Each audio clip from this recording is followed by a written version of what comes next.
சகோதர சகோதரிகளே, நம் அனைவர் மீதும் ஏக இறைவனுடைய அமைதியும் கருணையும் உண்டாகட்டுமாக என்கிற உயரிய பிரார்த்தனைகளோடு பாலஸ்தீனத்தில் ஆரம்பித்த இஸ்ரேலிய ஆக்கிரமிப்பு ராணுவத்தினுடைய தாக்குதல்கள் படிப்படியாக ஒவ்வொரு பகுதியாக வியாபிக்கப்பட்டு கடைசியில ஈரானோடு போய் முட்டி மோதி ஒரு முடிவில்லாத தொடர்கதையாக மாறி இருக்கிறது. பொதுவா சொல்லுவாங்கல்ல, மரங்கொத்தி எல்லா இடத்துலையும் கொத்திட்டு போய் வாழை மரத்துல கொத்துமான மாதிரி எல்லா இடத்துக்கும் தாக்குதல்களை நடத்திவிட்டு கடைசியில போய் ஈரான்ல தாக்குதல்களை நடத்தி இப்பொழுது ஈரானுக்குள் புதைந்து நிற்கிறது இஸ்ரேலும் அமெரிக்காவும். குறிப்பாக அமெரிக்காவால இந்த யுத்தத்திலிருந்து எப்படி வெளியேறுவது என்பதை யோசிப்பதற்கே மிக பெரும் சவாலான ஒரு நிலையாக மாறி இருக்கக்கூடிய சூழல்ல இன்றைக்கும் பல முக்கியமான செய்திகள் மிடில் ஈஸ்ட் தொடர்பாக வெளியாகி இருப்பதை நம்ம பார்க்க முடியும்.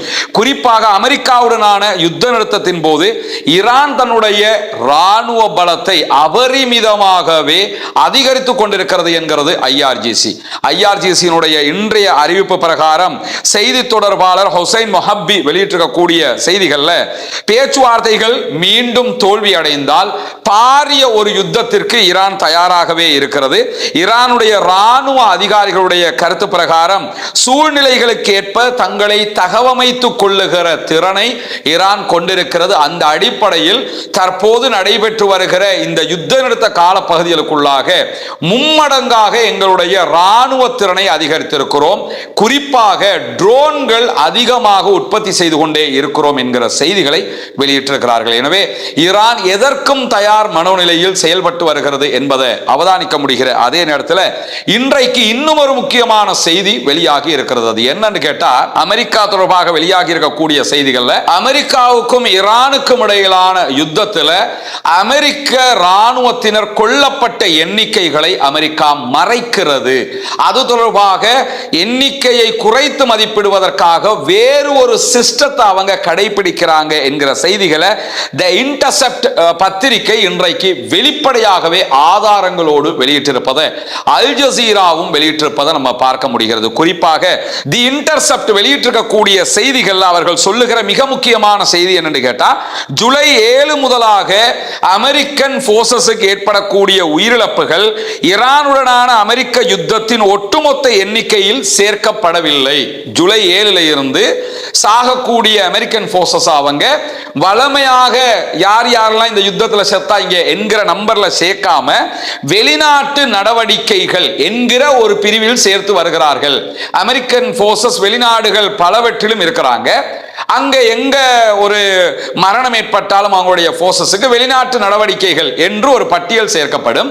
அந்த பட்டியல்ல தான் இப்பொழுது சாகக்கூடியவங்களை சேர்த்து வர்றாங்க. அப்படி சேர்த்து வந்தா ஈரான் வார்ல சாகுறாங்க என்கிற லிஸ்ட் வராது என்பதற்காக இப்படி ஒரு சிஸ்டத்தை அவங்க கடைபிடிச்சு வர்றாங்க.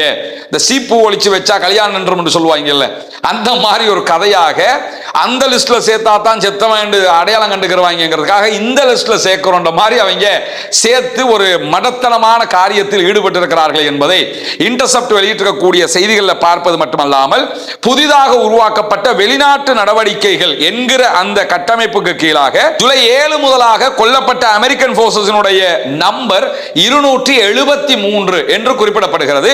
அதே நேரத்தில் இதற்கு முன்பதாக இந்த ஈரானுடைய வார்ல செத்து போனவங்களுடைய எண்ணிக்கை அதிகாரப்பூர்வமாக மொத்தமாக 704 என்று வகைப்படுத்தப்பட்டிருக்கிறது. 704 காட்டாம இருக்கிறதுக்காகத்தான் 273 என்று காட்டுவதற்காக அவர்கள் முனைந்திருக்கிறார்கள் என்கிற செய்திகளை இன்றைக்கு அவர்கள் வெளியிட்டிருப்பது மட்டுமல்லாமல், இந்த தாக்குதல்களும் ஈரானுடைய தாக்குதல்களால் ஏற்பட்ட அமெரிக்காவினுடைய பலி எண்ணிக்கையும் ஏப்ரல் 8 ஒப்பிடுகிற நேரத்தில், இந்த யுத்தம் ஆரம்பித்த காலகட்டத்தோடு ஒப்பிடுகிற நேரத்தில் 83% அதிகரித்திருக்கிறது என்கிறது தி இன்டர்செப்ட் என்கிற இந்த ஆய்வு பத்திரிகை. எனவே அமெரிக்கன் போர்சஸ்ல ஏகப்பட்டவர்கள் செத்து குவிக்கப்பட்டிருக்கிறார்கள்.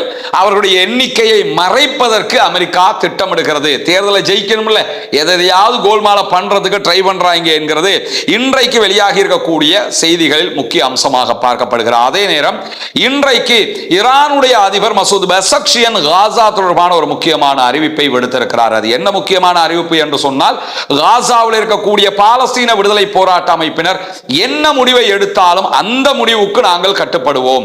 அவங்க யுத்தம்னா அந்த யுத்தத்துக்கு நாங்கள் சப்போர்ட் பண்ணுவோம், சமாதானம்னா அந்த சமாதானத்துக்கு நாங்கள் சப்போர்ட் பண்ணுவோம். பாலஸ்தீனத்தின் முடிவுகளை சுயாதீனமாக பாலஸ்தீன விடுதலை போராட்ட அமைப்புகள் தான் எடுக்க வேண்டும், எடுத்துக் கொண்டிருக்கிறார்கள். அந்த அடிப்படையில் அவர்கள் என்ன முடிவெடுத்தாலும் அதற்கு நாங்கள் எங்களுடைய ஆதரவை தாராளமாக தருவதற்கு தயாராக இருக்கிறோம் என்று சொல்லி இன்றைய நாள் மசூத் பெசக்ஷியன் ஈரானுடைய அதிபர் விடுத்திருக்கக்கூடிய செய்திகள்ல தெரிவிக்கப்பட்டிருக்கிற அதே நேரம் கடந்த வாரம் பாலஸ்தீன விடுதலை போராட்ட அமைப்புகள் வெளியிட்டிருந்த ஒரு முக்கியமான அறிவிப்பு தான், காசாவினுடைய பகுதிகளில் இருந்து மொத்தமாக இஸ்ரேலிய ஆக்கிரமிப்பு படைகள் வெளியேறினால் காசாவை சேர்ந்த தேசிய அமைப்பு ஒன்றிடத்தில் நாங்கள் எங்களுடைய ஆயுதங்களை ஒப்படைப்பதற்கு தயாராக இருக்கிறோம். இஸ்ரேலை கொடுக்க மாட்டோம், அமெரிக்காட்ட கொடுக்க மாட்டோம், எங்க மக்கள்கிட்டயே நாங்கள் கொடுக்கிறதுக்கு ரெடியா இருக்கிறோம் அப்படின்னு அறிவிச்சிருந்தாங்க. இந்த அறிவிப்புக்கு பிறகு அமெரிக்க அதிபர் டொனால்ட் ட்ரம்ப் ரொம்ப குஷி ஆயிட்டாரு. சூப்பர், நம்ம தேர்தல் இதை வச்சு மார்க்கெட் பண்ணிடலாம் என்கிற நிலைகள் எல்லாம் அவர் எடுத்திருந்தாலும் திடீர்னு இஸ்ரேலிய ஆக்கிரமிப்பு ராணுவம் என்ன அறிவிச்சாங்கன்னு கேட்டா, பாலஸ்தீன விடுதலை அமைப்பினர் முதல்ல ராணுவத்தை அவங்க ராணுவ தளவாடங்களை ஆயுதங்களை கீழே வச்சாங்கன்னா தான் நாங்க வெளியே போவோம்னாங்க. பாலஸ்தீன விடுதலை அமைப்பு என்ன சொல்லுதுன்னா, முதல்ல நீ வெளியே போ, அதுக்கு பிறகு தான் ஆயுதத்தை கொடுக்க முடியும், உன்னை நம்பி நாங்க எப்படி ஆயுதத்தை ஒப்படைக்கிறது, அதனால நீ முதல்ல வெளியே போ, அதுக்கப்புறம் நாங்க எங்க ப்ரொசீஜர் படி வேலையை பண்ணுவோம் அப்படின்னு சொன்னாங்க. ஆனால் கடந்த செவ்வாய்க்கிழமை உத்தியோகபூர்வமாக இஸ்ரேலிய பிரதமர் பெஞ்சமின் நெதன்யாகும் காசாவிலிருந்து இஸ்ரேலிய படைகள் வெளியேறாது என்கிற அறிவிப்பை விடுத்திருக்கிறார். இதுவெல்லாம் இவருடைய பயணத்தில் அமெரிக்க அதிபர் டொனால்ட் ட்ரம்பினுடைய செயல்பாடுகளில் பலத்த பின்னடைவை அவருக்கு ஏற்படுத்தக்கூடியவைகளாக மாறி இருக்கிறது என்பதை நம்ம அவதானிக்கிற அதே நேரத்தில் இன்றைக்கும் தெற்கு லெபனான் மீது மீண்டும் தாக்குதல்களை ஆரம்பித்திருக்கிறது இஸ்ரேலிய ஆக்கிரமிப்பு படைகள் என்கிற செய்திகள் வெளியாகி இருக்கிறது. லெபனானில் இருக்கக்கூடிய ஹிஸ்புல்லாக்கள் யுத்த நிறுத்த மீறலில் ஈடுபட்டிருக்கிறார்கள் என்று கூறித்தான் இந்த தாக்குதல்களை அவங்க ஆரம்பிச்சிருக்கிறாங்க. இன்றைக்கும் ரோம்ல இஸ்ரேலுக்கும் லெபனானுக்கும் இடையில பேச்சுவார்த்தைகள் நடைபெற்று வருகிறது, சமாதான பேச்சுவார்த்தைகள். 7ஆம் கட்டமாக இந்த பேச்சுவார்த்தைகள் நடைபெற்று வரக்கூடிய நேரத்தில் தான் இஸ்ரேல் தெற்கு லெபனான்ல தாக்குதல்களை நடத்த ஆரம்பித்த அதே நேரத்தில் இன்றைக்கு தெற்கு லெபனான்ல வெடித்த ஒரு வெடிப்பினால் இஸ்ரேலிய ஆக்கிரமிப்பு படையைச் சேர்ந்த 2 பேர் கொல்லப்பட்டிருக்கிறார்கள் என்கிற செய்திகளும் வெளியாகி இருக்கிறது. எனவே இஸ்ரேல் லெபனான் மக்கள் மீது தாக்குதல்களை நடத்துவதற்கு முயல்கிற அதே நேரம் லெபனான் மக்களை பாதுகாப்பதற்காக அங்கே இருக்கக்கூடிய ஹிஸ்புல்லாக்களும் இஸ்ரேல் மீது தொடர் தாக்குதல்களை நடத்தி வருகிறார்கள். அதே நேரத்தில் தான் இந்த பேச்சுவார்த்தைகள் நடைபெறுகிறது. இந்த பேச்சுவார்த்தைகளில் தங்களுக்கு உடன்பாடு இல்லை என்பதை ஹிஸ்புல்லாக்கள் பலவிடுத்தம் சொல்லியும் விட்டார்கள் என்கிற நிலையிலையும் ஹிஸ்புல்லாக்களை தவிர்த்து விட்டு லெபனானுடைய கவர்மெண்ட் ஒரு பேச்சுவார்த்தைக்கு போயிருக்கிறாங்க. இது எந்த அளவு தூரம் சாத்தியப்படும் என்கிற கேள்விகளும் இருக்கக்கூடிய நிலையில தான் இன்றைய நாளில் மேலதிகமாக யமனை சேர்ந்த ஹூத்தி படைப்பிரிவினர் சவுதி அரேபியா மேல ஒரு முற்றுகை வைத்திருக்கிறார்கள். சவுதி அரேபியாவுடைய எந்த கப்பல்களும் யமனுடைய பாபல் மந்தப் கடல் பகுதியை ஒட்டி பயணிக்க கூடாது, அப்படி போனால் நாங்கள் தாக்குதல்களை நடத்துவோம் என்று அவர்கள் தாக்குதல் நடத்தி கொண்டிருக்கிறார்கள். 2015 முதலாக சவுதி அரேபியா யமனுடைய ஹூத்தி படைப்பிரிவின் மீது முற்றுகையை விதித்திருக்கிறது. அந்த முற்றுகை நீக்கப்படுகிற வரைக்கும் நாங்கள் சவுதி அரேபியாவுடைய கப்பல்களை போக விட மாட்டோம் என்பதுதான் ஹூத்திகளுடைய திட்டவட்டமான அறிவிப்பாக இருக்கக்கூடிய சூழல்ல தான் இந்த செய்திகள் இன்றைக்கு வெளியாகி கொண்டிருக்கிறது. ஜூலை 22 அன்றைக்கு ஹூத்திகள் சவுதி அரேபியா மேல முற்றுகையை விதித்திருந்தார்கள். இன்றைக்கு ஹூத்திகள் விடுத்திருக்கக்கூடிய அறிவிப்பு பிரகாரம் இன்றைய நாளிலும் அவர்கள் ஒரு கப்பல் மீது தாக்குதல்களை நடத்தி இருக்கிறார்கள். குறிப்பாக இந்த காலகட்டத்துக்குள்ளாக 8 கப்பல்கள் மேல சவுதி அரேபியாவுடைய கப்பல்கள் தாக்குதலுக்கு உள்ளாகி இருக்கிறது. பெரிய எண்ணெய் டேங்கர் கப்பல்கள். அதே நேரம் 29 கப்பல்களை ரிட்டர்ன் அனுப்பி இருக்கிறாங்க. அட்டாக் பண்ணாம திரும்பி போயிருங்க, திரும்பி போகலனா தான் அட்டாக் பண்ணுவோம் சொல்லி ரிட்டர்ன் அனுப்பி இருக்கிறோம் என்கிற செய்திகளையும் அவர்கள் வெளியிட்டிருப்பதை நம்ம பார்க்க முடியும்.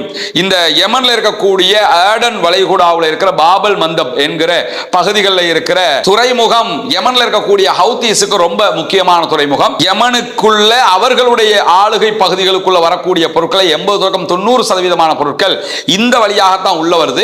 அதை சவுதி அரேபியா தடுக்கிற காரணத்தினால தான் சவுதிக்கு போக வேண்டியதை நாங்க தடுக்கிறோம் என்று சொல்லி இவர்கள் தடுத்துக் கொண்டிருக்கிறார்கள் என்கிற செய்திகளையும் இன்றைக்கு ஹவுத்திகள் வெளியிட்டுக் கொண்டிருக்கக்கூடிய சூழல்ல ஹவுதீஸுடைய தாக்குதல்கள் காரணமாக பிராண்ட் கச்சா எண்ணெயினுடைய விலை $80 தாண்டி இருக்கிறது என்கிற செய்திகளும் இன்றைக்கு வெளியாகி இருக்கிறது. தொடர்ந்து கச்சா எண்ணெயினுடைய விலை அதிகரித்து வரக்கூடிய சூழல்ல இன்றைக்கு பிராண்ட் கச்சா எண்ணெயினுடைய விலை $80 தாண்டி இருக்கிறது என்கிற செய்திகள் உலக நாடுகளுக்கே பேரிடியான ஒரு செய்தி தான். ஒரு பக்கம் ஹொர்முஸ் நீர்நிலை மூட மூடப்பட்டிருக்கிறது. மறுபக்கமாக ரெட் சீல சவுதி அரேபியாவுடைய கப்பல்கள் போக முடியாத தடை விதிக்கப்பட்டிருக்கிறது. இந்த ரெண்டுக்கும் இடையில உலக நாடுகள் தத்தளித்துக் கொண்டிருக்கக்கூடிய சூழல்ல அமெரிக்காவும் இஸ்ரேலும் செய்த முட்டாள்தனமான காரியங்கள் தான் இந்த ஒரு நடவடிக்கைக்கு அடிப்படையாக அமைந்திருக்கிறது என்பதையும் உலக நாடுகள் உணர்ந்து கொண்டிருக்கக்கூடிய சூழல்ல எங்கள் நாட்டு மக்களுக்கு நிம்மதி கிடைக்க வேண்டும், எங்கள் மீது தாக்குதல் நடத்துவது சர்வதேச விதிப்படியே தவறானது, எனவே அதை அமெரிக்கா நிறுத்தி இந்த பிராந்தியத்திலிருந்து வெளியேற வேண்டும், அரபு நாடுகளில் அமெரிக்கா வைத்திருக்கக்கூடிய படைத்தளங்களை அகற்ற வேண்டும், இல்லை என்றால் தொடர் தாக்குதல்களை நடத்துவோம் என்று ஈரானுடைய IRGC மிக தெளிவாக மீண்டும் மீண்டும் சொல்லி வருகிறார். அதே நேரம் யமனில் இருக்கக்கூடிய ஹவுதீஸும் சவுதி அரேபியாவுக்கு எச்சரிக்கைகளை விடுத்த வண்ணமே இருக்கிறார்கள். இன்றைக்கு வெளியாக இருக்கக்கூடிய மிக முக்கியமான செய்திகளுடைய தொகுப்பை தான் உங்களோடு பகிர்ந்து கொண்டிருக்கிறோம்.